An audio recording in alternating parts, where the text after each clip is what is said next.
University के साथ MOU किया, कुरुक्षेत्र यूनिवर्सिटी कुरुक्षेत्र।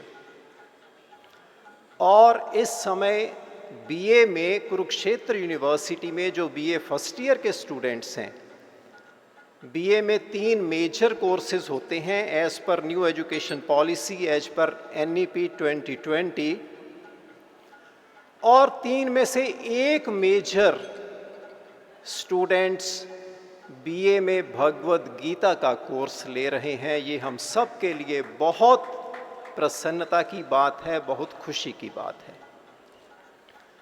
दूसरी बात, वीएसी एज पर एनईपी वैल्यू एजुकेशन कोर्सेज हर जगह पर graduate, under graduate, post graduate level पर आरंभ हो चुके हैं। और वैल्यू एडेड कोर्सेज में भी हमारा कोर्स भगवद गीता, जो कि BA, BSc, BCom, MA, MSc, MCom के स्टूडेंट्स वो ले रहे हैं।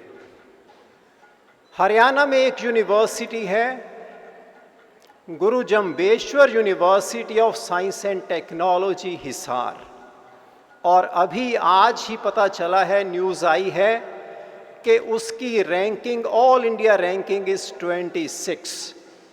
उस यूनिवर्सिटी के साथ जियो गीता ने एमओयू किया और हम डिस्टेंस मोड में, ऑनलाइन मोड में एक कोर्स चला रहे हैं, diploma in Bhagavad Gita. That is 1 year course, that is 2 semester course, और उसमें 100 सीट्स हैं, सभी सीट्स भरी हुई हैं। जून, जुलाई में, अगस्त में उसकी एडमिशन होती है। तो आप में से भी जो भी भगवद गीता को पढ़ने के, समझने के इच्छुक हैं, क्योंकि ये हम सभी जानते हैं, हमारे घर में भगवद गीता पड़ी हुई है, शेल्फ में पड़ी हुई है, हम उसके श्लोक पढ़ते भी हैं, लेकिन भगवद गीता को हम किस तरह से अपने जीवन में उतार सकते हैं, उसको समझने के लिए इस कोर्स का शुरुआत की गई है। और इस कोर्स में भारत के साथ साथ विदेशों में भी ऐसे अनेकों साधक हैं जो इसको पढ़ रहे हैं, क्योंकि यूनिवर्सिटी आने की कोई ज़रूरत नहीं है। Admission online, classes online, assignment submission online, और उसके बाद एग्जामिनेशन भी ऑनलाइन। इसके अलावा हम छोटे छोटे courses, 1 day course, 1 week course, 1 month course, 3 month course, वो भी भगवद गीता के समझने के लिए, भगवद गीता को अपने मन मस्तिष्क में, अपने जीवन में उतारने के लिए इन कोर्सेज की भी शुरुआत की गई है। जियो गीता ने, जैसे स्वामी कहेंगे मैं बंद कर दूंगा। जियो गीता ने एक प्रेरणा गीत तैयार किया है, जो कि आप सबके सामने प्रस्तुत है। थोड़ा सा इसको आवाज़, ये आप म्यूज़िक ऊंचा कर दीजिए, अभी डाउन। अच्छा, फिर या तो बंद कर दीजिए या फिर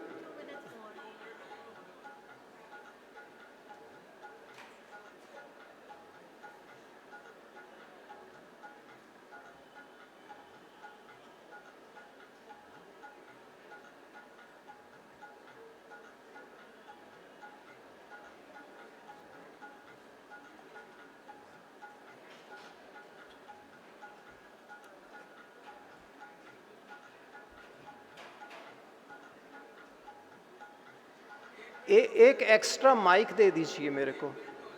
अच्छा,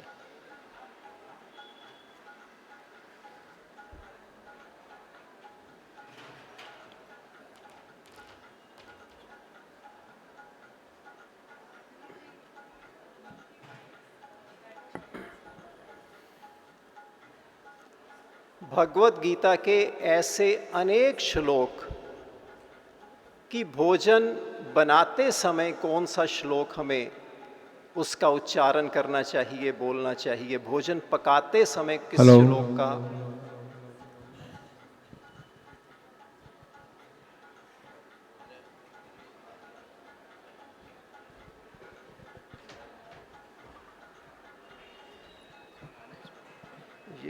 ये इसमें लग जाएगा ऐसे आवाज इसकी। हो गया डाउनलोड, हो गया, हो गया, लो।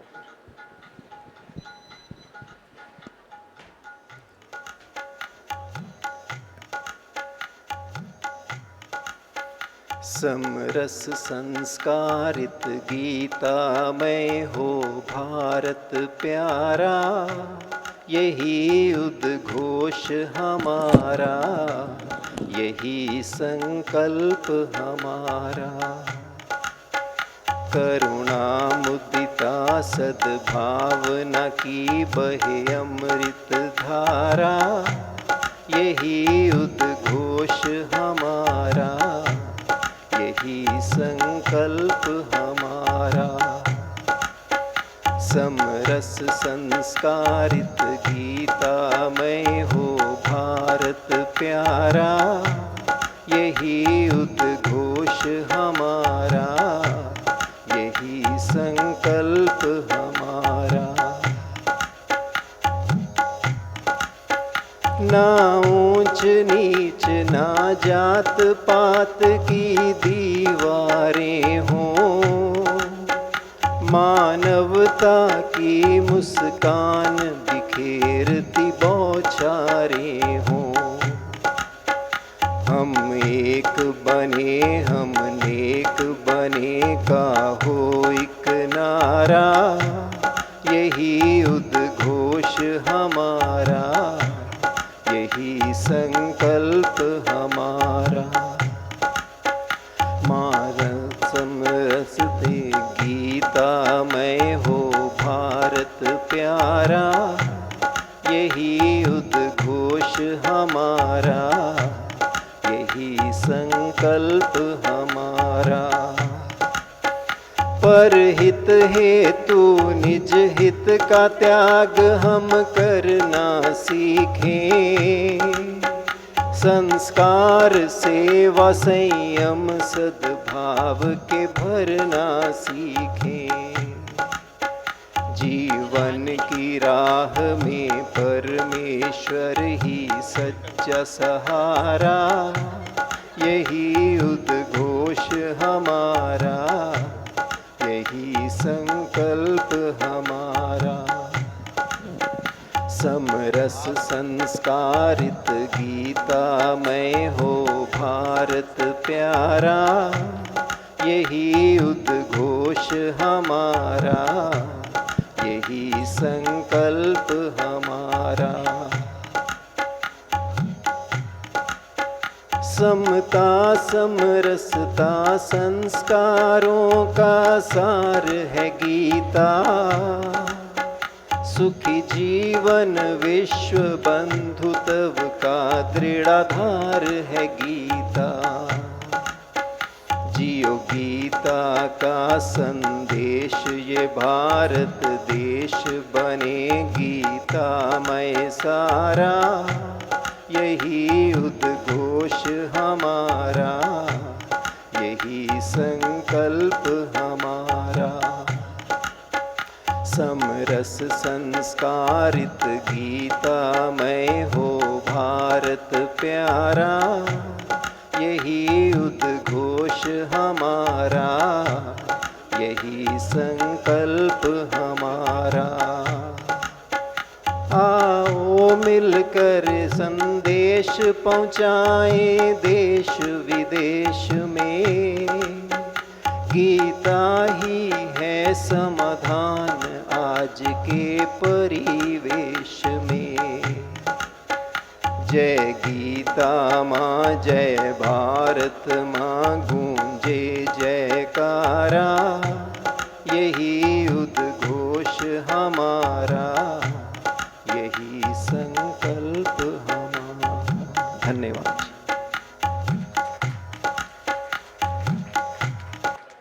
बहुत बहुत बहुत धन्यवाद। इस समरस गीत से सच में माहौल बन ही गया है। मैं सभी को एक बार फिर से करतल ध्वनि के साथ अनुरोध करना चाहूँगी कि वे हमारे बीच में पहुँचे। आदरणीय प्रातस्मरणीय स्वामी ज्ञानानंद जी और उनके जो मॉडरेटर हैं आज इस सेशन के डॉक्टर आहूजा जी, उनका स्वागत अभिनंदन करें।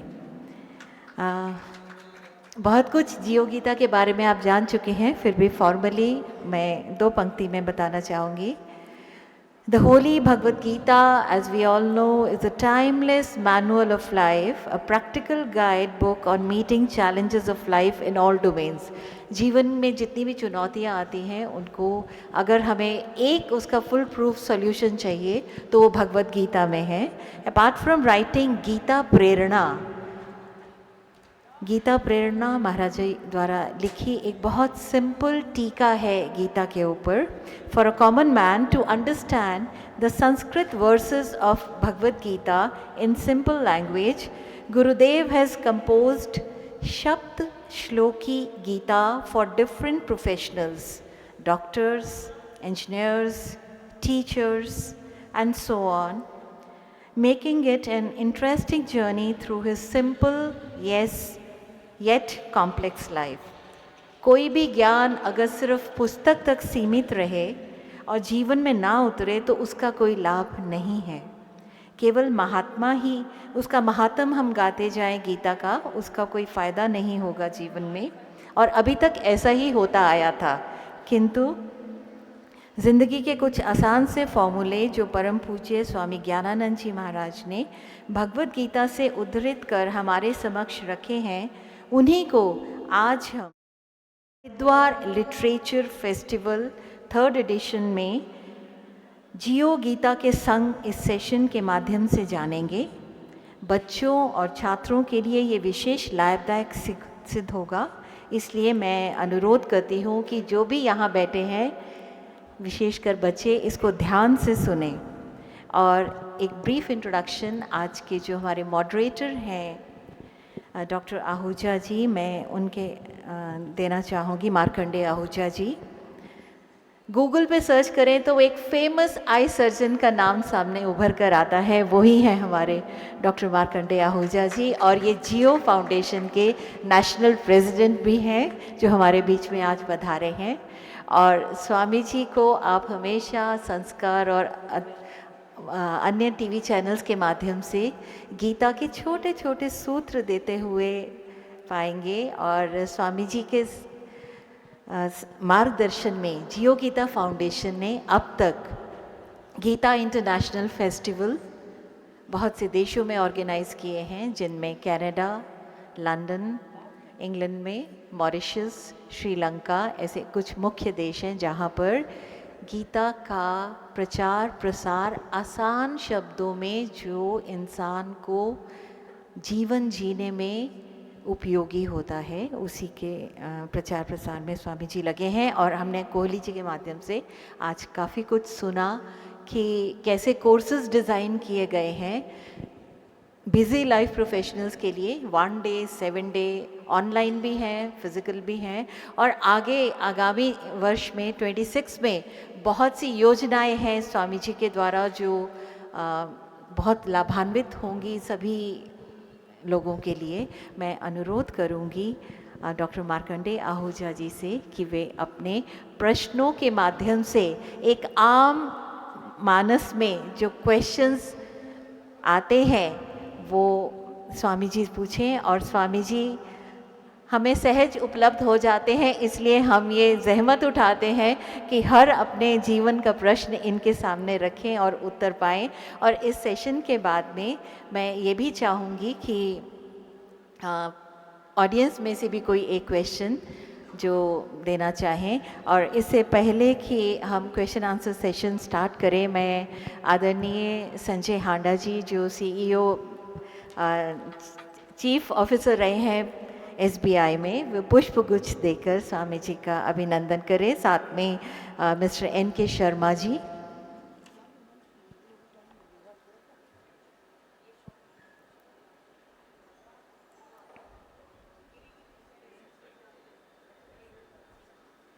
हमारे बीच में डॉक्टर मार्कंडेय आहूजा जी की पत्नी भी, जो स्वयं गायनेकोलॉजिस्ट हैं, श्रीमती डॉक्टर अंजू आहूजा जी भी उपस्थित हैं। आपका भी बहुत बहुत अभिनंदन है मैम।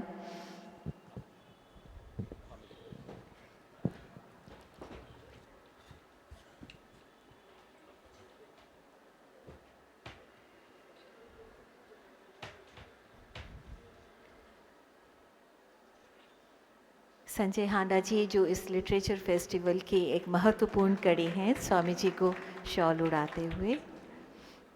बहुत बहुत धन्यवाद सर।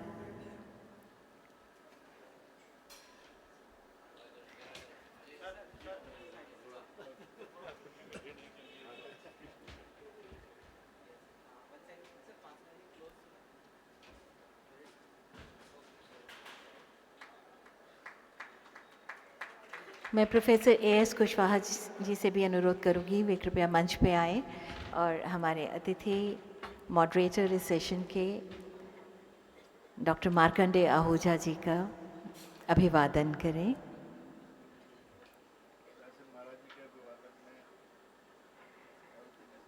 आत्मरूप से देखें तो सब एक ही है। महाराज जी से हमने परमिशन लिया है, आप प्लीज़ स्वीकार करें।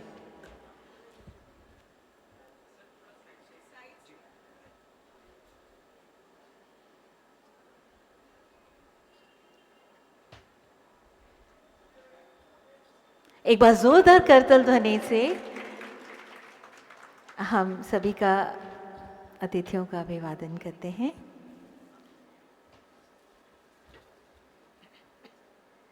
डॉक्टर कुशवाहा भी ग्वालियर से आए हैं अपनी पत्नी के साथ में। Thank you sir.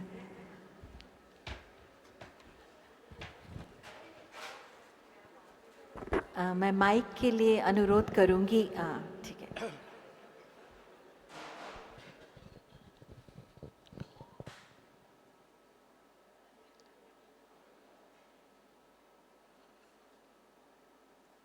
Haridwar literature festival में मैं जियो गीता की तरफ से आप सभी का स्वागत करता हूं, अभिनंदन करता हूं।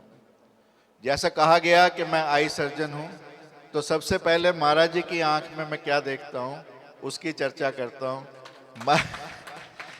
आप लोगों की आंख देखूंगा तो शायद कोई सफ़ेद मोतिया मिले, कोई काला मोतिया मिले, कोई मायोपिया मिले, परंतु महाराज जी की आंख में प्रेम की एक फलक है, दया की एक झलक है, ममता की एक अनमोल चमक है।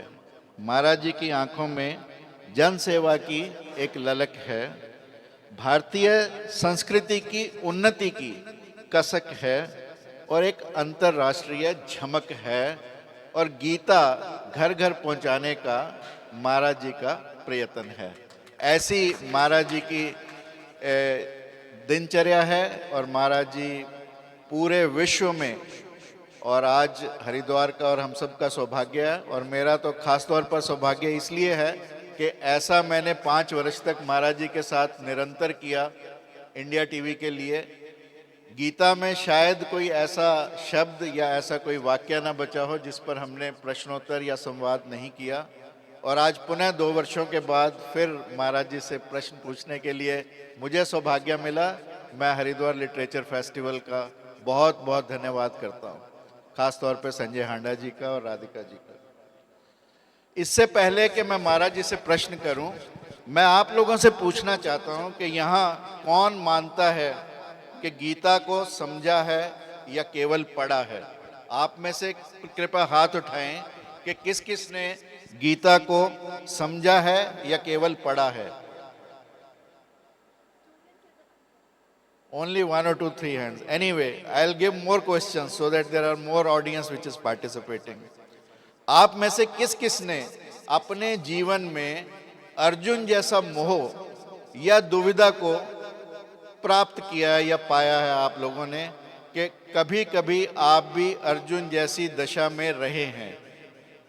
ओ yes, there are more hands. इसलिए अर्जुन के प्रश्न ज़्यादा पूछेंगे कि अर्जुन का मोह, दुविधा या विषाद महसूस किया है। कौन मानता है, आप में से कौन कौन मानता है कि कभी कभी आपके भीतर का दुर्योधन भी जग जाता है? मैं तो मानता हूं, आप बताएं कि कौन कौन मानता है कि आपके भीतर का दुर्योधन भी जग जाता है। बहुत सारे लोग हैं जिनका दुर्योधन कभी कभी जग जाता है।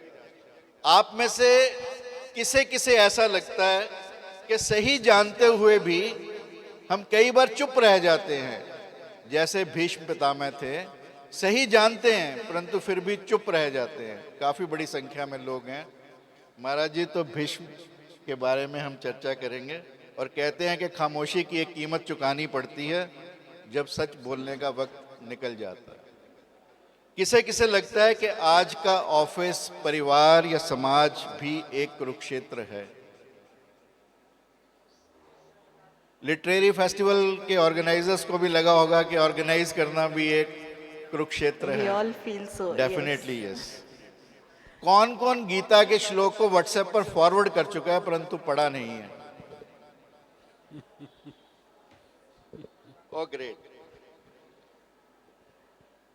कौन कौन ये मानता है कि गीता पढ़ने के बाद हमारी जिम्मेवारी बढ़ जाती है?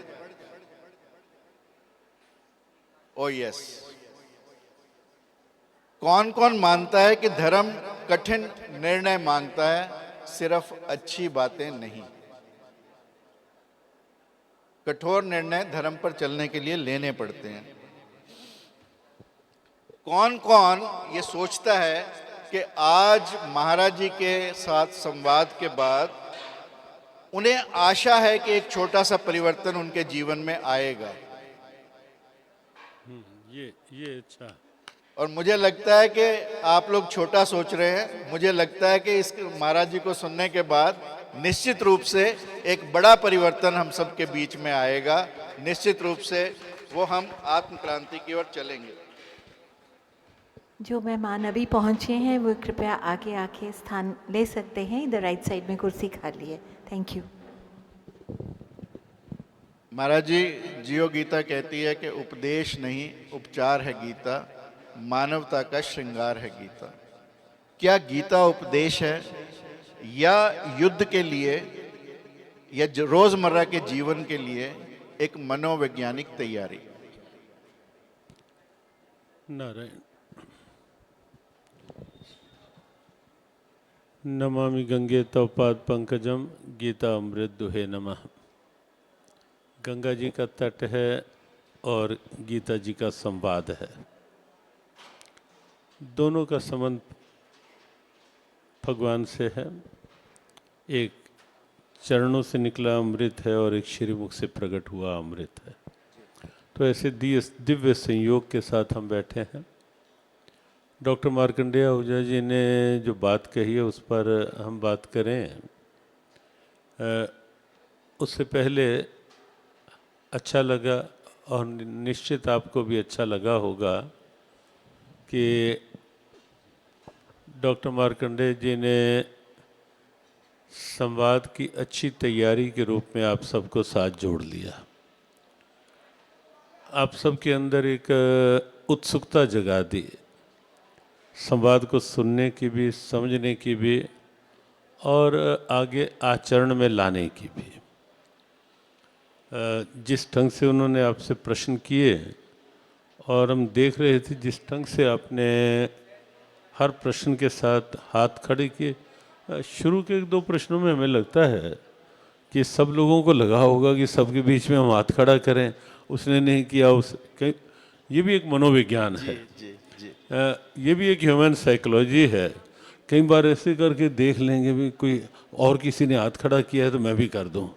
समस्या तो होती है, जिज्ञासा भी होती है, लेकिन बाद में हर प्रश्न के साथ हाथ बढ़ते दिखाई दिए। और अंतिम बात जो आपने कही उसमें सबसे अधिक हाथ खड़े हुए और वो सबसे महत्वपूर्ण है जो आपने कहा कि कौन कौन है जो ये मानते हैं कि आज के इस संवाद में जुड़ने के बाद हमारे में कुछ कुछ परिवर्तन आएगा। सबसे अधिक हाथ इसमें खड़े हुए और सबसे अधिक हाथ खड़े होने की आवश्यकता भी इस प्रश्न के साथ कि और आपने जो प्रश्न किया, उपदेश नहीं उपचार है गीता, मानवता का श्रृंगार है गीता। और साथ में ये कि अर्जुन को गीता उपदेश देकर क्या केवल युद्ध की तैयारी करवाने के लिए अर्जुन को युद्ध के लिए तैयार करने का ये उपदेश था या कुछ और उसके मनोवैज्ञानिक भाव हैं? यही मुख्य बात। जी आप सब थोड़ा एक्टिव, अलर्ट और अवेयर, ये 3A को साथ रख के बैठेंगे तो ये संवाद जो होगा ये डॉक्टर मार्कंडेय जी और हमारे बीच का संवाद नहीं होगा।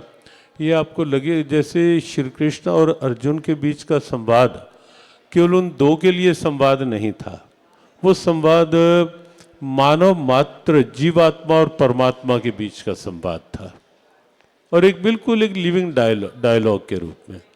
तो बिल्कुल ये संवाद भी आपको लगेगा कि कहीं ना कहीं हम भी तो बीच में ही खड़े हैं, हमारी भी तो ये समस्या, ये प्रश्न तो मेरा भी है। तो उस रूप में आप साथ जुड़ें।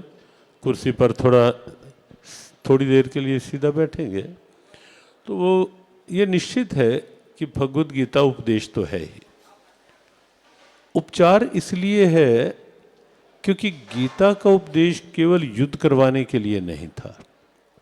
मूलतः गीता का उपदेश जो है, जो जहाँ है जिस समय है उसको उसके कर्तव्य का बोध करवाने के लिए गीता का उपदेश है। उस समय क्योंकि अर्जुन का कर्तव्य यही था। बहुत बार ये प्रश्न उठता है कि अहिंसा का संदेश देने वाला सनातन और सनातन के प्रतिनिधि रूप में भगवान कृष्ण वो हिंसा में प्रवृत्त करने के लिए अर्जुन को तस्मात् युध्यस्व भारत बार बार ये कह रहे हैं, तो इसका सामंजस्य कैसे बिठाया जाए? बहुत बार ये प्रश्न होता है और यहाँ भी अनेकों का होगा। देखो वस्तुतः क्या था, युद्ध पांडवों की नियति में नहीं था, कौरवों का हट था युद्ध। कौरवों में भी धृतराष्ट्र का पक्षपातपूर्ण रवैया और दुर्योधन की हठधर्मिता युद्ध का मूल कारण बनी। ना हो युद्ध, उसके लिए बहुत प्रयास हुए। हम बिल्कुल समाज शैली का प्रयोग करके संक्षिप्त से बात, ताकि अधिक संवाद हो सके। युद्ध ना हो, शांति के बहुत प्रयास हुए। भगवान कृष्ण संधिदूत बन के गए। 5 गांव तो क्या, सुई की नोक जितनी जमीन भी नहीं दूंगा, दुर्योधन का ये हठ था। और तब जा करके युद्ध निश्चित हुआ। और आप एक अनुमान लगा सकते हैं, भारत शांति प्रिय देश है, आप सब मानते हैं नहीं मानते? भारत की नियति में युद्ध नहीं है, हमने कभी युद्ध नहीं चाहा, अहिंसा की बात की, सद्भाव की बात कही। लेकिन पड़ोसी देश यदि बार बार धमकियां देता रहे, कभी जवानों के सिर काट के भेजता रहे, कहीं आतंकी भेजकर हलचल मचाता रहे, कहीं सीमाओं का अतिक्रमण करने का प्रयास करता रहे, समझाया जाए, कहा जाए, लेकिन ना माने, तो अंत में ऑपरेशन सिंदूर जरूरी हो जाता है या नहीं होता? हाँ, बताओ सर। बिल्कुल बिल्कुल। शायद आपको नहीं लग रहा कि नहीं जरूरी था, लग रहा है या नहीं लग रहा? लग रहा है ना? तो ऑपरेशन सिंदूर या सर्जिकल स्ट्राइक तब जरूरी होता है। और मान लो उस समय जबकि दूसरा व्यक्ति युद्ध थोप रहा है, उस समय सीमा पर खड़ा सैनिक ऐसे करके खड़ा हो जाए, मैं तो युद्ध नहीं करूंगा, हम तो शांति प्रिय हैं, क्या उस समय ये उचित है? जल्दी बताओ। उस समय तो फिर कर्तव्य का पहचान करना पड़ेगा ना कि इस समय का कर्तव्य है। तो गीता को अर्जुन को उस समय के उसके कर्तव्य का बोध करवाया गया। लेकिन गीता केवल तब के लिए नहीं थी, केवल अर्जुन के लिए नहीं थी, और केवल उस भूमि के लिए नहीं थी। गीता सार्वभौम ग्रंथ है।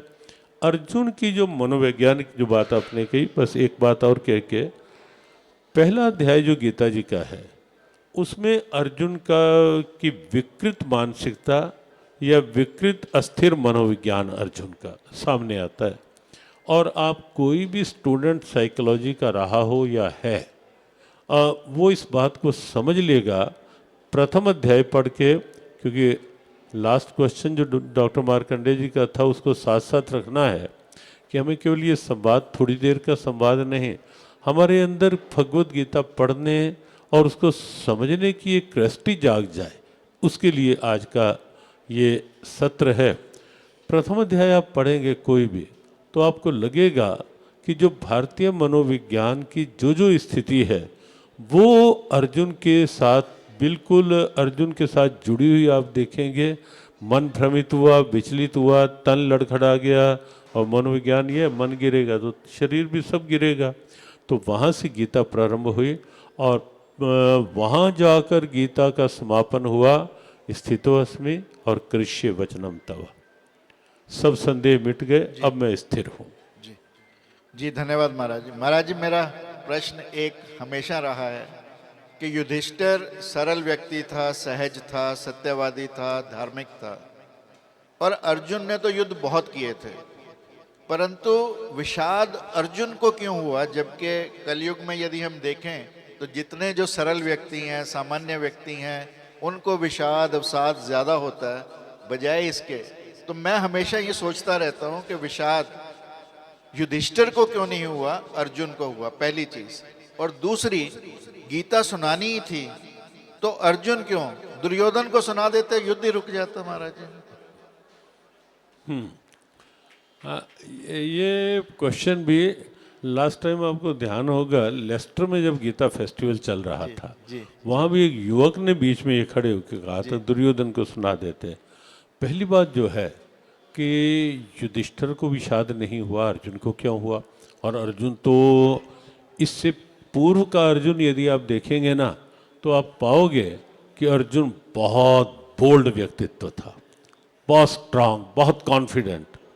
कभी हारा नहीं अर्जुन, कभी विचलित नहीं हुआ अर्जुन।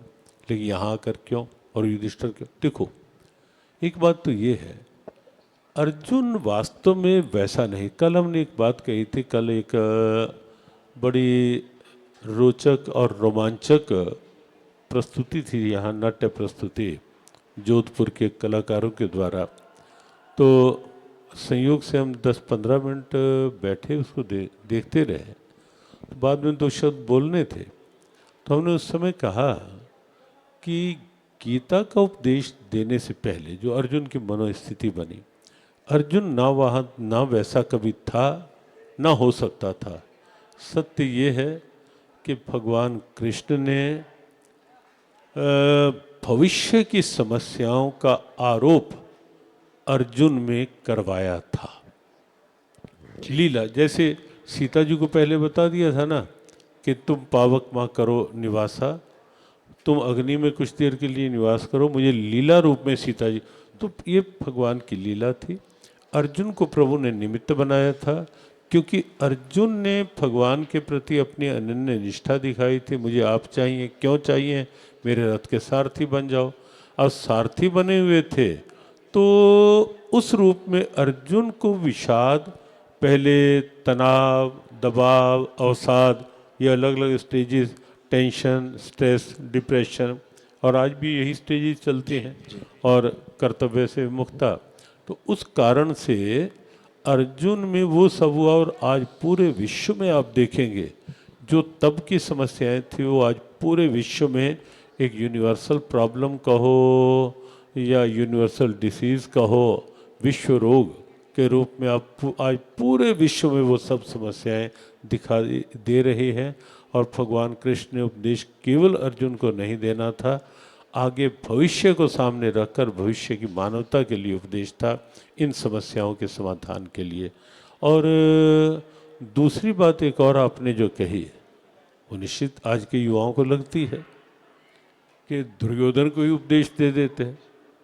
देखो, उपदेश का एक समय भी होता है, उपदेश की एक स्थिति भी होती है। उपदेश उसे देने का लाभ होता है जो उपदेश सुनने के लिए कम से कम इतना सा तो पात्र खाली रखे। बरसात हो रही है, आपने पात्र अपना बिल्कुल उल्टा रख दिया तो पानी कहाँ से आ जाएगा? हो ही रही है ना, सबके लिए हो रही है। अब मान लो सीधा करके रख दिया, लेकिन ऊपर इतना टाइट ढक्कन लगा दिया, बंद कर दिया, कम से कम एक तो सुराख खाली रहता कि वर्षा के पानी का उसको लाभ मिल पाता। तो एक भी नहीं है, बिल्कुल टाइट है। तो दुर्योधन ने अपनी ईगो से अपने आप को इतना बंद करके रखा हुआ था कि भगवान यदि उपदेश देना चाहते भी तो भी उस पर कोई असर होने वाला नहीं था। जब इतनी बड़ी बात भगवान कृष्ण ने कह दी कि 5 गांव दे दो भाई, बाकी सब संभाल, और जो व्यक्ति ये कह देता है कि सुई की नोक जितनी ज़मीन नहीं दूंगा, उस पर उपदेश का क्या काम, उपदेश क्या काम करता? वहाँ तो फिर वही स्थिति काम कर सकती थी जो युद्ध के रूप में दुर्योधन के साथ हुई। परंतु महाराज जी ये कहा जाता है कि पात्र और सुपात्र भी भगवान ही बनाता है। लेकिन पात्र बनने के लिए भी, पात्र को सुपात्र बनने के लिए भी एक बार चल के तो आना ही पड़ेगा, जी एक बार थोड़ा झुकना तो पड़ेगा ही। जी जी स्वामी राम तीर्थ हमारे गुरुदेव की गुरुदेव, तो जब उनको किसी ने पूछा कि I want to understand Bhagavad Gita, तो उन्होंने कहा कि if you want to understand Gita then first of all please stand under, नीचे होके झुकना सीखो, Stand under. विनम्रता सीखो, तब अंडरस्टैंड कर पाओगे, वरना अंडरस्टैंड कर ही नहीं पाओगे। तो stand under only then you can understand. Please आप लोगों की तरफ से अभिवादन महाराज जी का। तो थोड़ा सा तो कुछ चाहिए ही चाहिए। जी पात्र को सुपात्र बनने के लिए भी कुछ, जब अब अर्जुन को ही आप देखें ना, पूरे पहले अध्याय में बोला अर्जुन, भगवान कहाँ बोले, एक शब्द नहीं बोले कि कम से कम ये इतना सा तो झुके और ये कहे कि मुझे सुपात्र बनना है। और जब दूसरे अध्याय के 7वें श्लोक में अर्जुन ने मान लिया कि हे केशव, कृपणता के दोष से मैं बहुत संकीर्ण हो चुका हूँ, मेरी बुद्धि बंद हो चुकी है, नहीं समझ पा रही क्या करना क्या नहीं करना, अब तो आपके पास आया हूँ, आप मुझे उचित शिक्षा दें। शिष्यते हैं शिष्यस्ते हम शादी माम तो हम प्रपन्न। तो द्वार खुल गए सुपात्र बनने के, और अर्जुन ने कह दिया बस अब मैं बिल्कुल तैयार हूँ। महाराज जी ऐसा कहा जाता है कि महाभारत अच्छे बुरे की कहानी है। यदि ऐसा है तो भीष्म, विदुर, कर्ण और द्रोण को आप किस पक्ष में रखेंगे? देखो, निश्चित है कि भीष्म, जितने नाम आपने लिए, भीष्म है, द्रोण है, विदुर है और यहाँ तक कि कर्ण भी है, उनमें अच्छाइयों की कमी नहीं थी, हर दृष्टि से अच्छे पात्र हैं सभी के सभी। लेकिन कभी कभी जीवन में ये हम सब के लिए सावधानी का प्रश्न और सावधानी की बात है, विशेष रूप से युवाओं के लिए, बच्चों के लिए। कभी कभी जीवन में ऐसा हो जाता है कि अच्छा व्यक्ति भी किसी ऐसी संगति में जब साथ जुड़ जाता है और धीरे धीरे उसकी पक्ष की बात करने लगता है, या जैसे कर्ण ने द्रौपदी चिरण के साथ अच्छा था, लेकिन जो शब्द उस समय वातावरण के अनुसार केवल दुर्योधन और को खुश करने के लिए कर्ण ने जिस ढंग के शब्दों का प्रयोग किया, वो कर्ण की नियति नहीं थी, लेकिन संग का रंग चढ़ गया। भले ही आप किसी बुरी संगति में जाकर, और कुछ लोग ऐसे मिलते हैं, कभी उनसे पूछ लो ना कि भाई कोई ड्रिंक करना, कोई नशा, कोई ऐसी, अब तो छोड़ दिया होगा बहुत, तो कहते महाराज जी वह वैसे तो नहीं करते, पर कभी एक आम शब्द सोसाइटी का आप देखेंगे, कभी कभी ना कंपनी से, एक बस कंपनी से कंपनी से करना पड़ता है थोड़ा सा। तो हम उनको कहते हैं भाई तुम इतने अच्छे क्यों नहीं बन जाते कि कंपनी से एक अपना ऐसा बनाओ कि दूसरे को ये लगे कि मैं तो करता हूँ लेकिन कंपनी से मैं कर नहीं पाता, किसी अच्छे की संगति में आकर मैंने अब ये छोड़ दी। तो ऐसा बनो ना, अपना प्रभाव बनाओ, तो उस ढंग की स्थितियाँ हो जाती हैं। कभी कभी संघ का प्रभाव जब व्यक्ति ले लेता है, और जैसे कर्ण तो बोल पड़ा, लेकिन भीष्म द्रोण बोले नहीं कुछ, विदुर ने विरोध किया और इसीलिए विदुर ने वो संगति छोड़कर बाहर कुटिया में रहना स्वीकार कर लिया। लेकिन भीष्म द्रोण का ना बोलना भी बहुत भारी पड़ा था। अच्छे व्यक्ति को अपनी निष्पक्ष बात, अब उनसे तो कई बार लगता है कि संजय ही अच्छा था कि जिसने कम से कम भगवान कृष्ण को ये कह दिया, धृतराष्ट्र को ये कह दिया कि राजन ये निश्चित समझ लो कि आपके पुत्र युद्ध में जीतने वाले नहीं हैं, वरना राजा के आगे सत्य बात बोलना आज की कितनी बड़ी चुनौती है। और धृतराष्ट्र को सत्य कह दिया, जहाँ कृष्ण है, अर्जुन है, वो जीत वहीं होगी, आपके पुत्रों की नहीं होगी।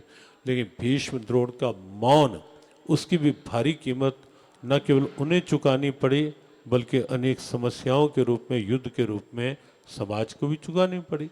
तो इसलिए अच्छे व्यक्ति को निष्पक्ष होना ही चाहिए, निडर भी होना चाहिए अपनी अच्छाई को अभिव्यक्त करने के लिए। जी बहुत खूब महाराज जी।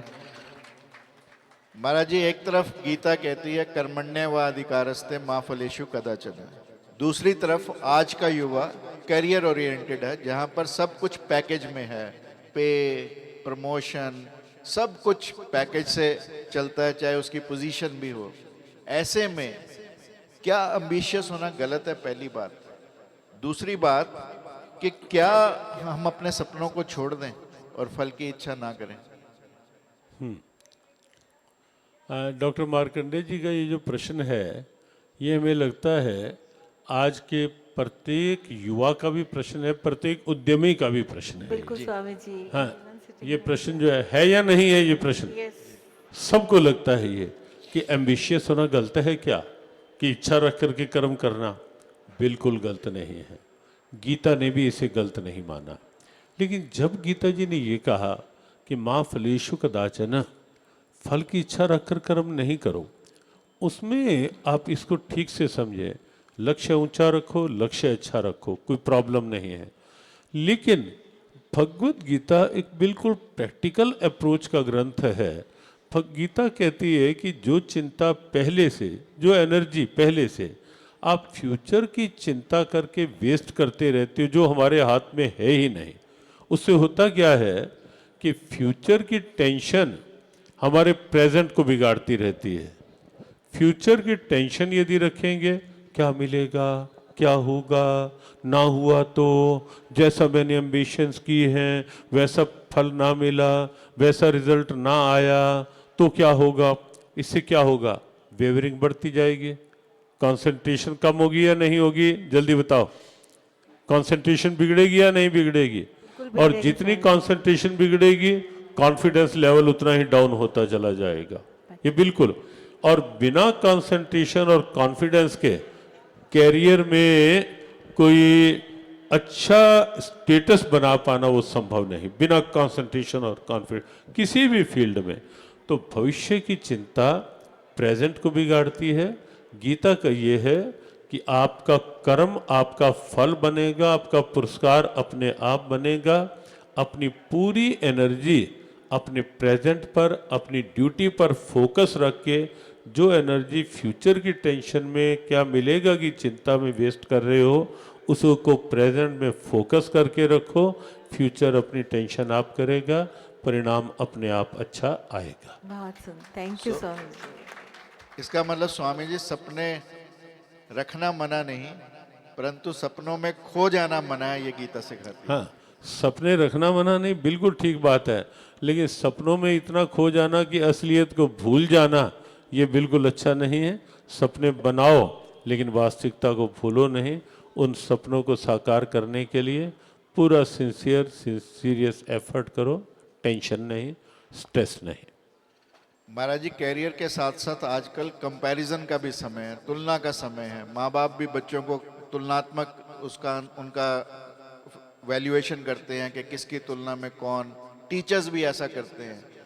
कंपैरिजन करने से एंग्जाइटी हमेशा, हमारे अंदर का अवसाद हमेशा बढ़ता है। सब क्योंकि आगे निकल रहे हैं, आप पीछे रह गए हैं।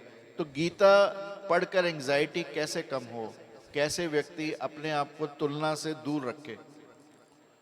हमें लगता है कि तुलना भी बुरी नहीं है गीता के अनुसार जी, लेकिन उसमें भी थोड़ा सा सोच का अंतर बनाना पड़ेगा। तुलना, कंपैरिजन जब होता है उस रूप में यदि होता है कि किसी को देखकर ईर्ष्या होने लगती है, किसी को देखकर द्वेष मन में होने लगता है, वो नहीं होना चाहिए। किसी को अच्छा देख करके मेरे अंदर और अच्छा बनने की प्रेरणा जगे और मैं ये पकड़ने का प्रयास करूं कि वो यदि उसने ये अचीवमेंट की है तो मैं कैसे कर सकता हूं, मैं क्या उससे अच्छा ले सकता हूं। अच्छा लेने के लिए, अच्छा सोचने के लिए कहीं कोई प्रतिबंध नहीं है, कोई बैन नहीं है उस पर, कहीं गीता ने भी नहीं लगाया। तो अच्छी चीज़ लें, लेकिन उसको उस रूप में ना लेकर के मैं अंदर की अपनी क्यूरियोसिटी और जगाऊं कि वहाँ से कुछ अच्छा है, वो कैसे इस योग्य बना, मैं बन सकता हूँ, कॉन्फिडेंस जगाऊं और मैं बनने का प्रयास करूं। गीता में बहुत सूत्र हैं, उद्रेद आत्मना आत्मानम है, अपने आप को ऊपर उठाओ, पतन में ना आत्मानम अवसादित, अपने आप को पतन में ना गिराओ। तो ऐसी ऐसी सोच गीता जी के लोग ले लोगे, सकारात्मक रहो, पॉजिटिव रहो, क्रिएटिव और कंस्ट्रक्टिव सोच बना के चलो, तो निश्चित रूप से कंपैरिजन कोई बुरा नहीं है। और महर्षि अरविंद ने भी कहा महाराज जी कि हर एक किसी में अपनी अपनी डिविनिटी है, अपनी अपनी दिव्यता है। तो कुल मिलाकर संदेश ये हुआ कि अपनी अपनी लेन में दौड़ें। हाँ, अपनी लाइन में अपने भाव में दृढ़ रहे, अच्छी चीज ग्रहण करके और अच्छा बनने का संकल्प दिखाते रहे। महाराज जी कई बार ये होता है कि व्यक्ति मेहनत पूरी करता है, एक्शन पूरा डालता है, परंतु फिर भी फेल हो जाता है और फिर वो हर्ट होता है। तो क्या गीता का कर्म योग फिर उसके लिए बेकार हो जाता है? हमें लगता है कि कभी कभी मेहनत के बाद भी जब रिजल्ट ठीक नहीं आता तो उसको ये नहीं मान लेना चाहिए कि सारे रास्ते बंद हो गए मेरे लिए। डॉक्टर एपीजे अब्दुल कलाम की बात आपने ही एक बार किसी मंच से कही थी जी कि उन्होंने कहा जो कि सफलता का जो मार्ग है वो असफलताओं में से ही होकर के निकलता है। जो व्यक्ति असफलता आने पर अनुकूल रिजल्ट ना आने पर भी जो घबराता नहीं, विचलित नहीं होता, उसे और अच्छा स्टेपिंग स्टोन कोई पत्थर पड़ा है, ठोकर लगा के गिरा भी सकता है वो पत्थर, लेकिन वो पत्थर स्टेपिंग स्टोन भी बन सकता है। तो कोई कोई परिस्थिति ऐसी आती है जो मेरे आगे के उत्साह को और अधिक मजबूत कर सकती है कि नहीं, निराश नहीं, मेरे मन इस बार नहीं हुआ, अगली बार मैं और अच्छा प्रयास करूंगी, तो वो अंदर के विश्वास को और पुष्ट करे। तो निश्चित है उस असफलता में से भी सफलता झांकती हुई दिखाई देगी। So result is not important, it is the resolve which is important. So instead of result, focus on the resolve and you will definitely succeed. This is what Maharaj Ji says. महाराज जी मेरा अगला प्रश्न ये है कि who am I? क्या मैं degree हूँ, कोई सैलरी हूँ, कोई बायोडाटा हूँ, कोई डॉक्टर हूँ, कोई वाइस चांसलर हूँ, ये हम या सभी का इससे कुछ प्रश्न- कम या इससे कुछ ज्यादा? ये एक अच्छा प्रश्न है, लेकिन इसका मतलब ये नहीं कि अच्छा बाकी अच्छे नहीं थे। नहीं वो सब अच्छे प्रश्न थे, लेकिन कोई कोई वो एक बार कहीं ऐसा हुआ, कोई एंकर थे, राधिका आपकी बात में पुरानी बात है ये, कोई एंकर थे, 2 दिन हमारा सत्संग हुआ, वो दोनों दिन तीसरे दिन भी आज महाराज जी के सत्संग में अगर कोई अच्छी बात थी तो ये थी। तो 3 दिन बोल, चौथे सेम लाइन, अब पाँच दिन का सत्संग था, चौथे दिन जब उन्होंने बोला महाराज जी के सत्संग में अगर कोई अच्छी बात थी, हमने कहा भी कल का सत्संग और है, समापन है, तो कल ये बता देना कौन कौन सी अच्छी नहीं थी बातें, हम थोड़ा और ठीक कर लेंगे। तो इसका मतलब ये नहीं कि यही प्रश्न अच्छा था, प्रश्न सब अच्छे थे, लेकिन ये जो प्रश्न है ये बहुत अच्छा विचारणीय प्रश्न है कि मैं क्या हूँ, मैं केवल एक डिग्री हूँ क्या, मैं केवल एक बायोडाटा हूँ क्या, या मैं केवल ऑफिसर हूँ क्या, जहाँ जहाँ जिस मैं एक बिजनेसमैन नहीं। सबसे पहले गीता कहती है मैं इंसान हूँ और मुझे अच्छा इंसान बन के रहना है। और सच ये है कि जब गीता जी के अनुसार हम दैवी संपदा के गुण ले लेंगे, कहीं गीता के 12वें अध्याय के धर्म अमृत के गुण जो हैं वो ले लेंगे, और आप देखेंगे आपका जीवन इतना अच्छा बन जाएगा। और इसीलिए हमारा प्रारंभ से बच्चों के लिए एक वो वाक्य रहता है, एक मोटो, अच्छी पढ़ाई अच्छा जीवन, अच्छी पढ़ाई अच्छे जीवन के लिए है। तो अच्छा जीवन, जब इंसान अच्छा इंसान बन जाएगा तो निश्चित रूप से उसके बाद जो भी वो बनेगा, डॉक्टर भी बनेगा तो बहुत अच्छा डॉक्टर बनेगा, इंजीनियर बनेगा तो बहुत अच्छा इंजीनियर बनेगा, ऑफिसर बनेगा तो बहुत अच्छा ऑफिसर बनेगा, और नेता बनेगा तो भी बहुत अच्छा नेता बनेगा। और पहले ये बात धीरे से कही। वैसे यहाँ कोई बैठे, हाँ बैठे हो तो भी हम तो सीधी बात कहते हैं, जिस लाइन में भी जो उसकी आज सबसे ज़्यादा ज़रूरत है तो अच्छा बने। तो जिस फील्ड में भी हैं हम अच्छी पहचान अपनी बनाएं, अच्छे भावों के द्वारा, अच्छे चरित्र के द्वारा, अच्छे संस्कारों। मेरी पहचान मेरा स्वभाव है, मेरी पहचान मेरा सद्भाव है, मेरी पहचान मेरे संस्कार हैं, मेरी पहचान मेरे विचार हैं, मेरी पहचान मेरा आचार, मेरा आचरण है। वो मेरी पहचान बने तो जहां जाओगे वहीं सम्मान पाओगे। महाराज जी मैं तो वही हूँ। आँख के बारे में भी कहते हैं कि आँख तो वही है, पर ऊंची हुई तो दुआ हो गई, नीची हुई तो हया हो गई, तिरछी हुई तो अदा हो गई, और फेर ली तो कज़ा हो गई। व्यक्ति तो वही है महाराज जी, परंतु उसके भिन्न भिन्न जो निकल कर आता है वो ऐसा क्यों हो जाता है कि व्यक्ति एक ही है। उसी व्यक्ति के अंदर कभी हमें अर्जुन देखने को मिलता है, उसी व्यक्ति के अंदर कभी दुर्योधन देखने को मिलता है, उसी व्यक्ति के अंदर कहीं दैवीय संपदा मिलती है, उसी व्यक्ति के अंदर कभी आसुरी संपदा मिलती है। ऐसा अक्सर क्यों होता है?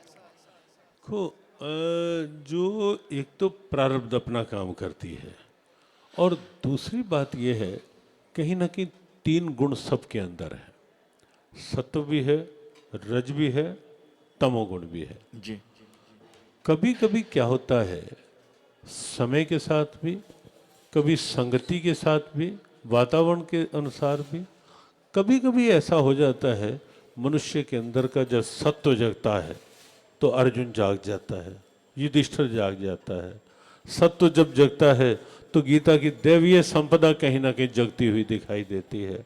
और कहीं ना कहीं जब रजोगुण जागता है तो भाग दौड़ तो खूब होती है, लेकिन भाग दौड़ में कहीं दुर्योधन होता है, इदमध्या मैलब्धम, ये मिल गया, ये और मिल जाएगा, और पाने की ओर में धर्म भूल गए, कर्म भूल गए, शर्म भूल गए। आपने जो अदा हया और वो सब बात कही, वो सब भूल ही गए। और अन्याय नर्थ संचयान की बात गीता ने कही, तो वो सब हो जाता है जब रजोगुण की वृद्धि होती है। और कभी कभी तमस बढ़ता है तो कहीं उसके कारण अभक्ष्य भक्षण से गुरेज नहीं, मादक पदार्थों का सेवन, बुराइयां, आसुरी संपदा हावी होने लगती है।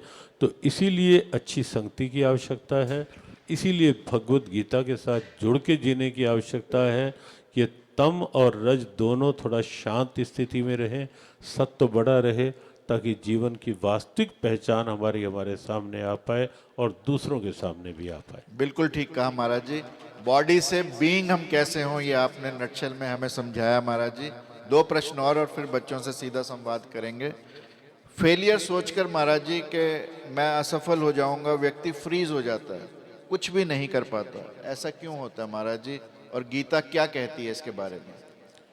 ये भौतिकवाद के प्रभाव में जो कुछ सीधी सीधी विकृतियां और विसंगतियां जीवन में आई हैं, उनमें एक बड़ी स्थिति ये भी सामने आई है कि कुछ भी बनने, कुछ भी करने से पहले आशंकाओं में व्यक्ति घिरा रहता है। मैं बन पाऊंगा, नहीं बन पाऊंगा, कॉन्फिडेंस लेवल गिरना। हमारे से जब डॉक्टर साहब कोई पूछता है कि जीवन की और ख़ासकर यंग एज हो, मिडिल एज हो, उसमें सबसे बड़ी जीवन की प्रॉपर्टी क्या है, तो हम कहते हैं कॉन्फिडेंस सबसे बड़ी प्रॉपर्टी है। आत्मविश्वास जागृत रहे, I can do, I will do, मैं कर सकता हूं ये और मैं करूंगा, ये विश्वास बना के आगे। पॉजिटिविटी सोच हमारी जो है उसमें नेगेटिविटी भी ना आए, और साथ साथ ओवर थिंकिंग की भी हमारी ऐसी नेचर ना बने। ये बहुत आजकल की ये भी एक समस्या है, नेगेटिव सोचना। नेगेटिविटी ही आशंकाओं को जन्म देगी, आशंकाओं में ही कहीं ना कहीं आपको फियर दिखाई देगा। अभी बच्ची आई हमारे पास, उसकी मम्मी लेके आई, यहाँ लगी महाराज जी इसके एग्ज़ाम हैं और इसकी स्थिति देखो, डरी हुई, आंसू बहा रही, आंसू निकल रहे, महाराज जी परसों पेपर है, हमने कहा पहली बात तो ये बात करने से पहले ये no fear no tear. Absolutely right, हाँ। No fear no tear. हाँ, ऐसा होता हमने है कहा ना? हाँ, हमने कहा पहले ये बंद करो, नो फियर नो टीयर। अपने आप को कॉन्फिडेंट बनाओ, कॉन्फिडेंस जगाओ, तो पेपर देने जाओ, रिजल्ट अपने आप आएगा। तो ये आजकल क्या है, आशंकाएं ही भय को जन्म देती हैं आगे, और इसलिए जीवन आशंकाओं से घिरा हुआ ना हो, कॉन्फिडेंस हो, विश्वास के जो भी करना है मुझे मेरे कॉन्फिडेंस के साथ करना है। और आप विश्वास करो, आपका कॉन्फिडेंस अच्छा होगा तो कृपा अपने आप साथ हो जाएगी भगवान की। महाराज जी एक प्रश्न और, गीता पुराने जमाने की है या आज की सबसे बड़ी जरूरत? हमें लगता है कि आज के समय की आवश्यकता है कि प्राचीन को अर्वाचीन में ढाल के जीना। हम अपने पुरातन जो स्थितियां हैं उसको भूले नहीं, लेकिन आज के वातावरण में उसको साथ लेके चलें। गीता निश्चित प्राचीन है, 5163 वर्ष हो चुके हैं गीता उपदेश के। कितने हो गए? 5163 ईयर्स। लेकिन आप कोई ऐसा विषय नहीं पाएंगे जो गीता में ना हो, कोई ऐसा प्रश्न आपके मन में उठे, प्रश्न नहीं होगा जिसका उत्तर गीता में ना हो। महात्मा गांधी जी ने तो इसीलिए for me Bhagavad Gita is my book of answers कहा कि मेरे लिए भगवद गीता मेरे हर प्रश्न का उत्तर है। तो गीता तब की है, लेकिन केवल तब के लिए नहीं, गीता आज के लिए, वर्तमान के लिए भी है, और गीता भविष्य तक के लिए भी है। हर बात गीता की, वर्तमान अच्छा बने तो भविष्य अपने आप अच्छा बनेगा, वहाँ तक के लिए गीता की हर बात है। और इसीलिए जीव गीता का तो प्रयास ही यही है केवल कि किसी भी ढंग से हो सब तक गीता का संदेश पहुँचे, और सब ये माने कि वास्तव में Bhagavad Gita is for me, Gita मेरे लिए है। और सच में वही दिन सार्थक होगा, वही दिन विशेष आह्लाद का होगा जब स्टूडेंट्स को भी लगे कि Bhagavad Gita is for me, teachers को भी लगे, डॉक्टर्स को भी लगे, पेशेंट्स को भी लगे, जेल प्रिजनर्स को भी लगे, पॉलिटिशियंस को भी लगे, हर फील्ड में सबको लगे कि Bhagavad Gita is for me, और भगवद गीता मेरे लिए है, और Bhagavad Gita is a need of the time. इस समय की भगवद गीता सबसे बड़ी आवश्यकता है। डेफिनेटली स्वामी जी, हर कोई जो यहाँ बैठा है आज इसी प्रेरणा से जाएगा। जमाना बदल गया है, सवाल वही है, इसलिए गीता की जरूरत में कमी नहीं है। Gita is old but it is timeless. और गीता, जैसा महाराज जी ने कहा, हमारी सोच बदलने का काम करती है। और कहा भी जाता है, सोच को बदलो सितारे बदल जाएंगे, नजर को बदलो नजारे बदल जाएंगे। कश्तियां बदलने की जरूरत नहीं है दोस्त, हवाओं को बदलो किनारे बदल जाएंगे, हवाओं को बदलो किनारे बदल जाएंगे। परंतु इस हवा को बदलने का काम गीता करेगी, महाराज जी करेंगे। महाराज जी आपका बहुत बहुत धन्यवाद। और कुछ सवाल बच्चों के हैं, जो बच्चा कोई सवाल पूछना चाहता है कृपया हाथ उठाए, माइक उस तक पहुंचेगा। हंडा सर, हमारे बीच में वरिष्ठ समाज सेवी जगदीश लाल पावर जी भी आए हैं। सर आपका स्वागत अभिनंदन है।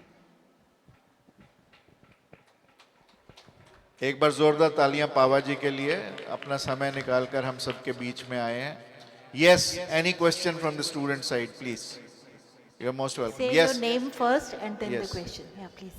मेरा नाम सृष्टि वर्मा है और मेरा पहला प्रश्न ये है कि जब अर्जुन युद्ध क्षेत्र में होने पर भी उन्होंने गीता के उपदेशों को न केवल सुना परंतु अपने जीवन में भी उतारा, तो हम अपने मन की उथल पुथल से विचलित ना होकर हम उच्च आदर्शों को न केवल सुने लेकिन अपने जीवन में उतार कैसे सकते हैं? ये मेरा पहला प्रश्न है। बॉस क्या नाम बताया? सृष्टि वर्मा, सृष्टि वर्मा। कौन सी क्लास में हो? 10th। 10th। तो सृष्टि ने जो अपना प्रश्न किया कि वो कहा कि अर्जुन उथल पुथल में था, वातावरण उथल पुथल वाला था, लेकिन गीता का उपदेश सुन करके अर्जुन ने अपने आप को बिल्कुल स्थिर कर लिया। तो हम कैसे कर सकते हैं? क्योंकि डॉक्टर मार्कंडे जी ने बताया शुरू में ही जब आपसे प्रश्न कर रहे थे कि कुरुक्षेत्र केवल वही नहीं था, महाभारत केवल वही नहीं था, आज भी है ही। स्ट्रगल्स जो है पार्ट ऑफ लाइफ है, वो हर फील्ड में है ही। तो स्ट्रगल्स में कैसे, एक तो ये है अपनी विचारों को एक एनर्जेटिक बनाओ, पॉजिटिव बनाओ, विचारों में ऊर्जा लाओ, और वो तब होगी जब आप भविष्य की चिंता पहले मन में नहीं रखोगे। आज क्या होगा क्या नहीं होगा उसकी चिंता छोड़ देंगे, तो उसके बाद क्या हो, और कंसंट्रेशन बना के रखेंगे, फोकस अपनी उसमें रखेंगे लक्ष्य पे। तो जो फोकस्ड माइंड होता है ना, उसमें एनर्जी का एक नेचुरल फ्लो अपने आप आता है, और वहाँ विचार जो है वो थॉट पावर बन जाते हैं, फिर व्यक्ति जल्दी से घबराता नहीं है। और एक ये ध्यान रखना कि मैं यदि पढ़ने के लिए आई हूँ तो मेरा लक्ष्य अच्छी पढ़ाई, अच्छा जीवन है, कहीं मोबाइल का अधिक प्रयोग नहीं, वो भी आपकी कंसंट्रेशन बिगाड़ेगा। कहीं ऐसी किसी सोसाइटी, ऐसा कोई फ्रेंड सर्कल नहीं होना चाहिए जो मुझे मेरी पढ़ाई से दूर करे। तो अच्छी संगति, जैसे एक प्रश्न था बीच में कि द्रोण और भीष्म बहुत अच्छे होते हुए संगति में, अधर्म वाली संगति में चले गए तो सारी स्थिति बिगड़ती चली गई। तो इसलिए मुझे कोई ऐसा फ्रेंड सर्कल नहीं बनाना, मोबाइल का अधिक प्रयोग नहीं करना, किसी ऐसे साधन में नहीं जहाँ से मेरी नेगेटिविटी बढ़े। मुझे पॉजिटिव रहना है और क्रिएटिव सोच के साथ अच्छे लक्ष्य के साथ आगे बढ़ना है, फोकस वहीं रखें। Thank you sir. दोस्तों, प्रश्न पूछना भी एक साहस है, और इसी साहस के सृष्टि को आप बढ़ाने के लिए जोरदार तालियां बजाएं। सृष्टि ने प्रश्न अभी पूछा। तो सृष्टि ने ये कहा है कि मेरा पहला प्रश्न ये है, और भी है।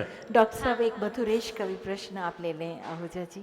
मथुरेश बच्चा है। Mathuresh, yes please. हाँ सृष्टि, अभी रुको, एक बार एक प्रश्न और ले लेंगे। कितने प्रश्न है आपके? सिर्फ 3 है। सिर्फ 3? वाह।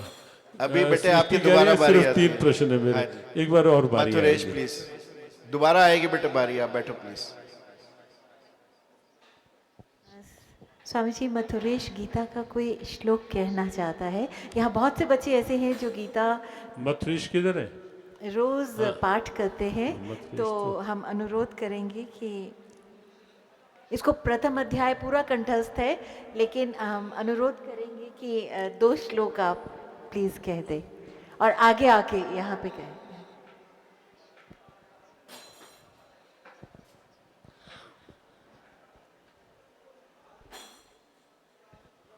ॐ श्री परमात्मने नमः। श्रीमद्भगवद्गीता अथ प्रथमोऽध्यायः।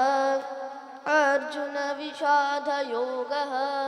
धृतराष्ट्र उवाच धर्मक्षेत्रे कुरुक्षेत्रे समवेतायुयुत्सवः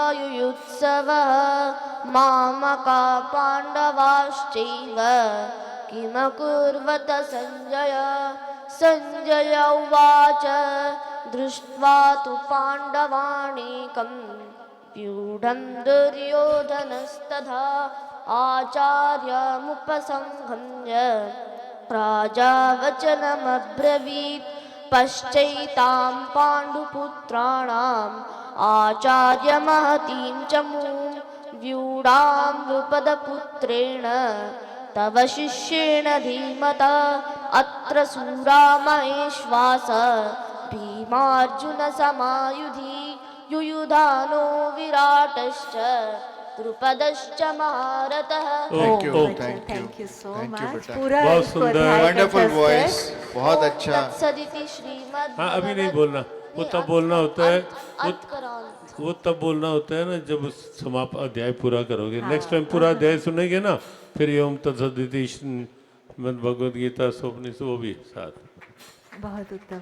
स्वामी जी, बहुत से बच्चों में ये है कि वो अपनी प्रस्तुति दे, पर टाइम की कमी के कारण मैं एक प्रोफेसर कुशवाहा जी कुछ गीता गंगा पे गीत आपको छोटा सा समर्पित करना हाँ, चाहते हैं, उनका अगर आपकी कल से अनुमति मन हो। था। एक बार जोरदार करतल ध्वनि लेंगे प्रोफेसर विस्तार कुशवाहा में जी तो के कुशवाहा लिए। जी शाम को होगा आपका, अभी संक्षेप में एक दो कलियां ले लेना। हमें पीछे से संकेत आ रहे हैं कि हमारा आज शाहबाद में 3 बजे से सत्संग आयोजन मिनट प्रारंभ है, तो एक झलक अभी ले लेते हैं और आप सब तो शाम को आराम से सुनेंगे। पावन सानिध्य को प्रणाम।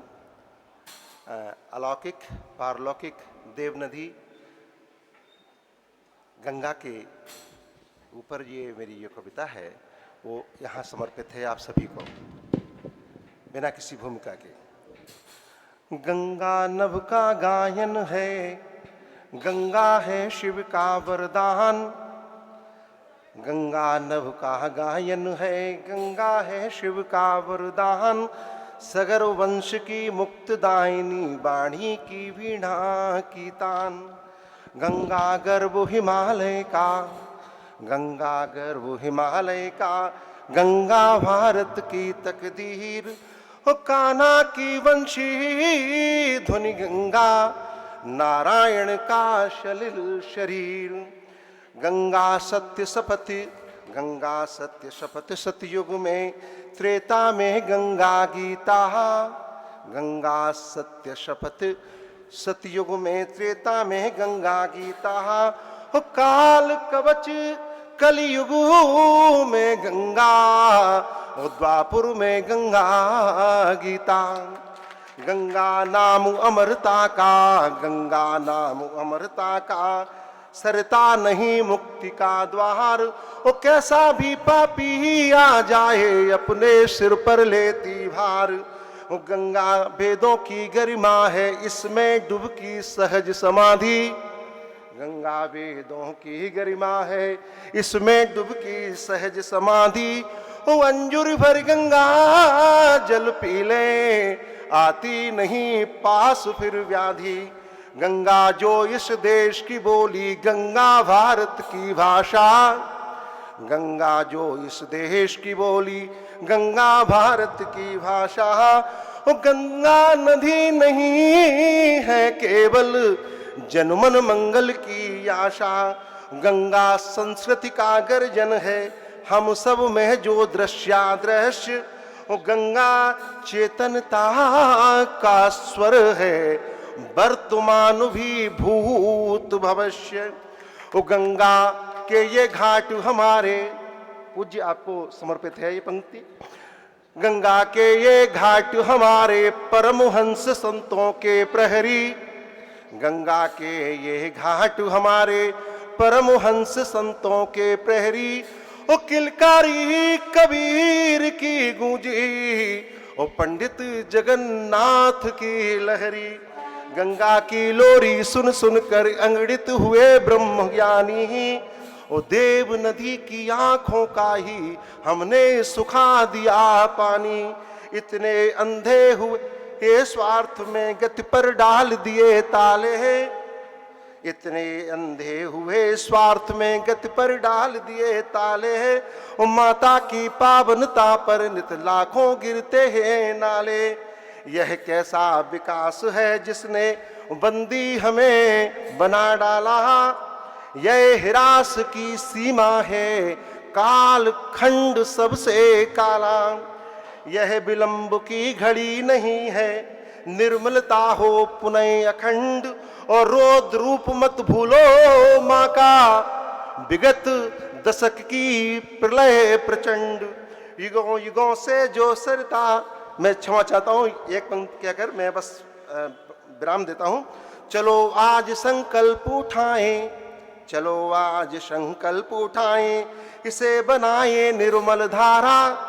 और जब तक धरती पर गंगा है, तब तक जीवित राष्ट्र हमारा। बहुत बहुत धन्यवाद आपका। इससे पहले कि हम महाराज जी का धन्यवाद करें, आप सबसे अनुरोध है सृष्टि का एक प्रश्न और ले, 2 में से एक और ले लो बेचारी। कि आप सब लोग भी गीता से जुड़ें, जियो गीता से जुड़ें, महाराज जी से जुड़ें। अनेकों कार्य जियो गीता संस्थानम कुरुक्षेत्र कर रहा है। उसके साथ रिसर्च सेंटर भी चल रहा है, कोर्सेज भी चल रहे हैं। आप लोग भी कभी कुरुक्षेत्र आएँ और गीता से जुड़कर अपना भी सम्मान बढ़ाएं और हम सब का भी सम्मान बढ़ाएं। ऐसी महाराज जी की तरफ से मेरी विनती कि आप सब लोग कुरुक्षेत्र से जुड़ें। आप यहाँ तो जुड़े ही हैं गीता ज्ञान संस्थानम के हरिद्वार आश्रम में, परंतु कुरुक्षेत्र भी कभी आएं और अपना जुड़ाव गीता के साथ भी रखें। गंगा मैया का आशीर्वाद आप सब पर है और गीता जी से जुड़कर इस आशीर्वाद को हम संवर्धित कर सकते हैं। या सृष्टि यस। हाँ, लास्ट मेरा दूसरा प्रश्न है कि दूसरा नहीं, अब यही है, दोनों मिला लो अब। हाँ, वो ये है कि सफलता का क्या अर्थ होता है? क्या सफलता का अर्थ होता है कि बस हमने मेडल जीता या ट्रॉफीज जीती और दूसरों को खुश किया, इसे सफलता कहते हैं, या इसका कुछ और अर्थ होता है? और हमारे जीवन का उद्देश्य क्या है? महाराज जी, ये बहुत अच्छा प्रश्न है। सफलता और सार्थकता भी जोड़कर आप इसका उत्तर दें कि जीवन सफल हो या जीवन सार्थक हो। हाँ, अच्छा प्रश्न है। पहली बात तो ये लक्ष्य जीवन का क्या हो। लक्ष्य जीवन का कुछ अच्छा बनना हो। डिग्री जो है वो सफलता का एक पड़ाव है, एक स्टेप है सफलता का। सफलता का पीक नहीं है, सफलता का वो चरम उद्देश्य नहीं है। उद्देश्य है मुझे डिग्री तो लेनी है, लेकिन मुझे जीवन को सार्थक करना है। और जब सार्थक की बात आएगी वहाँ केवल डिग्री नहीं होगी। जब सार्थक की बात आएगी तो जो हमने बताया ना कि मेरा कैरियर के साथ साथ मेरा करैक्टर अच्छा हो, करैक्टर के साथ साथ मेरा कॉन्फिडेंस अच्छा हो, और कॉन्फिडेंस के साथ साथ मुझे जो करना है कंसंट्रेशन से करना है, तब आप देखेंगे कि केवल सफलता नहीं होगी, तब सार्थकता भी साथ साथ होगी। जब आपके जीवन में अच्छे विचार होंगे, आपका अच्छा व्यवहार होगा, आचार अच्छा होगा, अच्छे संस्कार होंगे, तो तब सफलता के साथ साथ सार्थकता भी होगी। और दोनों का जो मिलन होगा वो निश्चित रूप से आपको और सभी को महानता की ओर बहुत आगे ले जाएगा। महाराज जी, आजकल कहते हैं कि बच्चे प्रश्न इसलिए कम पूछते हैं कि उन्हें चैट जीपीटी से सारे प्रश्नों के उत्तर मिल जाते हैं। तो चैट जीपीटी प्रश्नों के उत्तर दे या भगवान कृष्ण प्रश्नों के उत्तर दें, उन दोनों का फर्क भी बच्चों को कृपया समझा दें। देखो, संजय हस्तिनापुर में बैठ के गीता सुने और अर्जुन सामने सुने बैठ के, अंतर तो दोनों में है ही। जी बहुत संजय को दृष्टि तो मिली, लेकिन दूर बैठ के सुन रहा है। लेकिन अर्जुन बिल्कुल सामने आमने, जो एक सामने बैठ कर के जो एक नेचुरल वाइब्स आती हैं, पॉजिटिविटी आती है, वो आपको एआई से आएगी। लेकिन वो एआई जो होगी वो एआई आर्टिफिशियल इंटेलिजेंस वाली नहीं होगी, वो एआई एक्चुअल इंटेलिजेंस वाली होगी। क्या बात।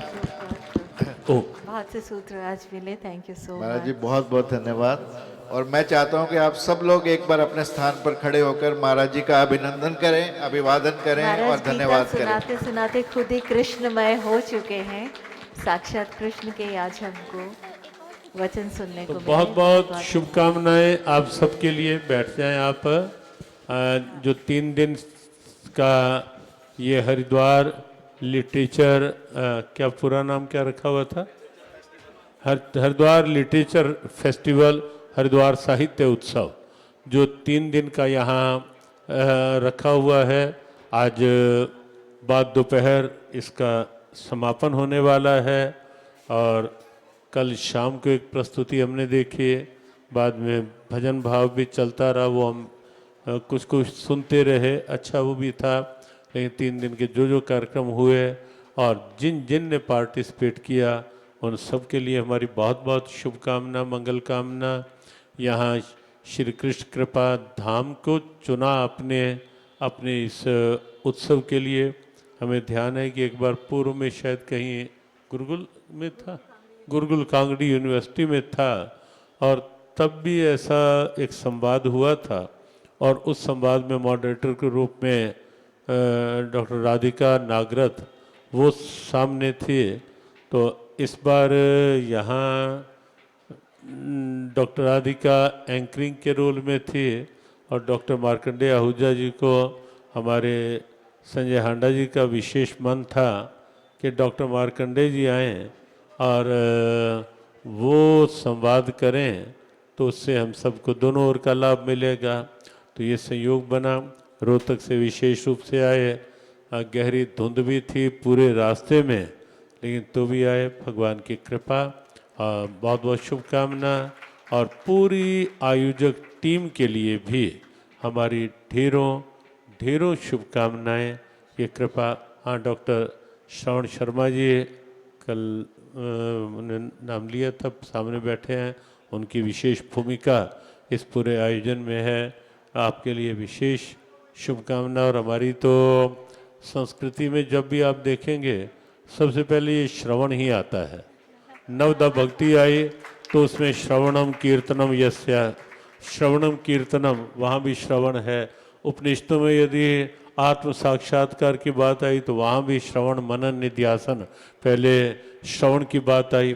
और तो और रामचरितमानस में आप देखेंगे जिस समय महर्षि वाल्मीकि जी से भगवान राम ने पूछा कि ये समय मैं कहाँ रहूं, उनका तो वनवास काल पूछने का था, और वाल्मीकि जी तो राम जी को देखते ही कहीं और पहुंच गए समाधि की स्थिति में।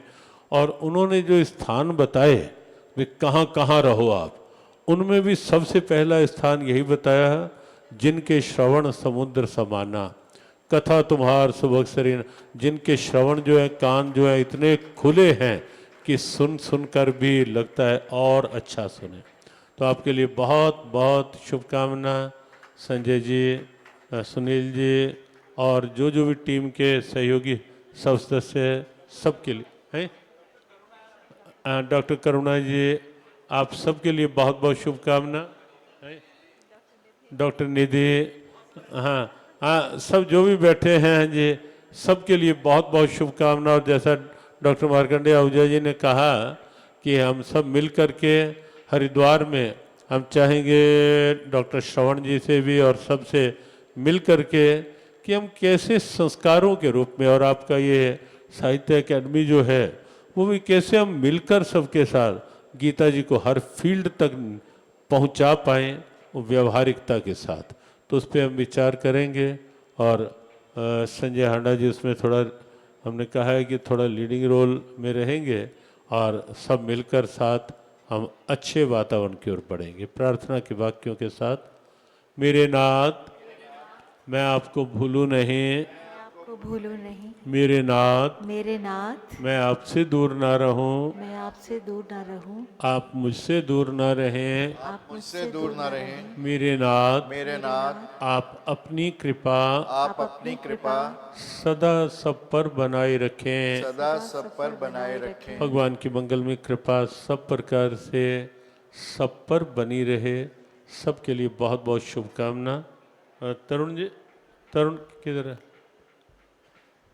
ये अभी एक समरस गीत हुआ था, एक छोटी पुस्तिका सबको दे दी गई या नहीं? अभी युवाओं के लिए, बच्चों के लिए है जी, मिल गई सबको। दे दी। तो इसमें आप देखेंगे, इसमें कुछ पाठ हैं हमारे अगले वर्ष के, कुछ लक्ष्य हैं। जैसे भोजन से पहले हर व्यक्ति एक ही श्लोक गीता जी का करके 15वें अध्याय का 14वां, वो इसमें आपको मिल जाएगा। रात्रि विश्राम से पूर्व मोबाइल देखते देखते ना आंख बंद हो, गीता जी का एक ही श्लोक करके उसका ध्यान करके फिर आंख बंद हो।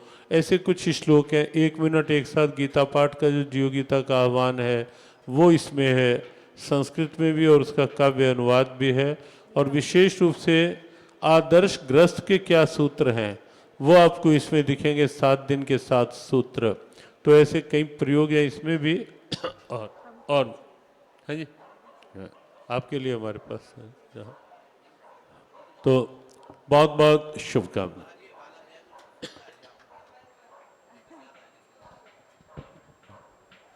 क्या नाम है? गुरुजी प्रणाम। मेरा आपसे एक प्रश्न था, छोटा सा। जब भगवान साथ होते हैं तो हमें डर पहले भी आप क्यों लगता नहीं है। खड़े हुए? इतनी देर से डॉक्टर आहूजा जी पूछ रहे थे, पहले क्यों नहीं खड़े हुए? चलो नहीं, पूछ लो, अब तो पूछ लो। जब भगवान साथ होते हैं तो डर भी लगता है। नहीं, ठीक है प्रश्न बच्चे का। जब भगवान साथ ही हैं हमारे, फिर डर हमें क्यों लगता है? वो इसलिए डर लगता है कि हमें ये विश्वास नहीं होता कि भगवान मेरे साथ हैं। अब मीरा को विश्वास था ना भगवान मेरे साथ हैं, तो मीरा को जहर के पहले से भी डर नहीं लगा। बहुत खूब, बहुत तो विश्वास बनाओ भगवान मेरे साथ हैं, फिर डर नहीं लगेगा। बहुत बहुत धन्यवाद स्वामी जी, आपने सभी को इतना समय दिया। और मैं मुकेश शर्मा जी से अब अनुरोध करूंगी वे आके बाकी के सेशंस को मॉडरेट करें। गुरुजी मेरा नाम प्रभव है। मेरा नाम Prabhav.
A very good morning to all.